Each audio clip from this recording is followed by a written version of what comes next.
Hyderabad NTR Nagar LB నగర్లో new gospel English schools యొక్క Hindu Christmas కార్యక్రమాలు మరి అనుకున్న దానికి ఘనంగా జరిగినాయి. మరి చాలామంది ఈ కార్యక్రమాన్ని మరి విజయవంతం చేయడం జరిగింది. మరి యేసు క్రీస్తు యొక్క పుట్టుకల గురించి మరి చక్కని సందేశాన్ని మరి అందించడానికి దేవుని ప్రయత్నించినారు. యేసు క్రీస్తు అంటే ముందు మనకు గుర్తొచ్చేది ప్రేమ, క్షమ.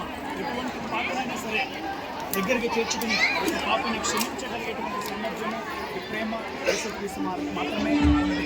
అందరూ అనుకున్నట్టుగా యేసుక్రీస్తు వచ్చింది మతాలు మార్చడానికి కాదండి, ఆయన వచ్చింది మనుషుల యొక్క బతుకులు మార్చడానికి.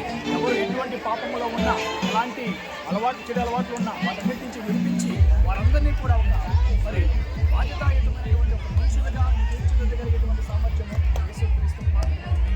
ఆయన దేవుడిని రక్షకుడిని మేము అంగీకరించి మరి సెలబ్రేట్ చేసుకున్నాం. ఈరోజు ప్రపంచవ్యాప్తంగా మరి క్రిస్మస్ పండుగని చాలా ఘనంగా సెలబ్రేట్ చేసుకుంటారు. కాబట్టి ఈ మాటల గురించి మీరు కూడా త్వరలోనే మరి యేసుక్రీస్తుని రక్షకుడిగా అంగీకరించాలని మనస్ఫూర్తిగా కోరుకుంటూ మరి అందరికీ merry Christmas, happy Christmas sir.